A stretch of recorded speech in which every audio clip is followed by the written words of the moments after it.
বাসায় কেউ আছেন? কে? আমি মিস্ত্রি, আপনার বলে ফুটো হয়ে গেছে গা পানি পরে। শালা লুচ্চা বেড়া কয় কি?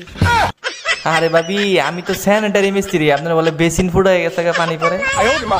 হ্যাঁ আমি মার্কেটে যাচ্ছি, তোমার কিছু লাগবে তো বলো, নিয়ে আসবো। কার কথায় মার্কেটে যাচ্ছ? তুমি কি আমার কাছে শুনছো তুমি মার্কেটে যাবা? জুতার তলা ক্ষয় হয়ে গেছে, হাঁটতে সমস্যা হয়, তাই এক জোড়া জুতা কিনবো। কি হবে জুতা কিনে? হাত পা তো সবসময় আমার ইশারায়, তাই না?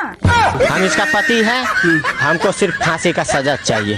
এই তুমি এটা কিসের ওষুধ আনছো? ওই ওষুধ খাইলে শরীরের ওজন কমে। এই ওষুধ খেয়ে আমার মুখে ঘা হয়ে গেছে, এখন আমি খাবার খাবো কেমনে? আরে বোকা, খাবার কম খাবা, তারপরেই তো ওজন কমবে। এই ওষুধ তোর 14 গোষ্ঠীরে খাওয়াবো। দুলা ভাই আসসালামু আলাইকুম, ঈদ মোবারক। ওয়ালাইকুম আসসালাম ছোট গিন্নি, তোমাকেও ঈদ মোবারক। দুলা ভাই জলদি আমার ঈদ সালামিটা দিয়ে দেন। অবশ্যই দেবো, তার আগে আসো ঈদের কোলাকুলি করি। এই আমি রেডি, তাড়াতাড়ি চলো। আর দেখো তো আমাকে কেমন লাগতেছে। বাইরে প্রচন্ড গরম, রোদের তাপও অনেক বেশি, মাথায় কাপড় দাও। এত সুন্দর করে সাজলাম কি মাথায় কাপড় দেওয়ার জন্য? মাথা বড় তো গোবর, তুমি জানো না শুকনো গোবরে আগুন লাগে তাড়াতাড়ি। Bye bye tata good bye.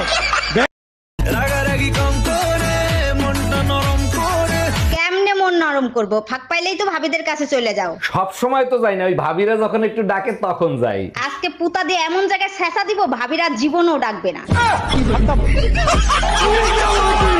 এই কি হয়েছে, এত দেরি হলো কেন? আর বইলো না, আমাদের গলিতে যে একটা কুত্তা আছে না। হ্যাঁ বলো কি হয়েছে। আরে আমাদের গলিতে যে খুজলিওয়ালা কুত্তা আছে না। আম্মা তোমারে 1 মিনিট পরে ফোন দেই, আগে কুত্তার কথাটা শুনে নেই।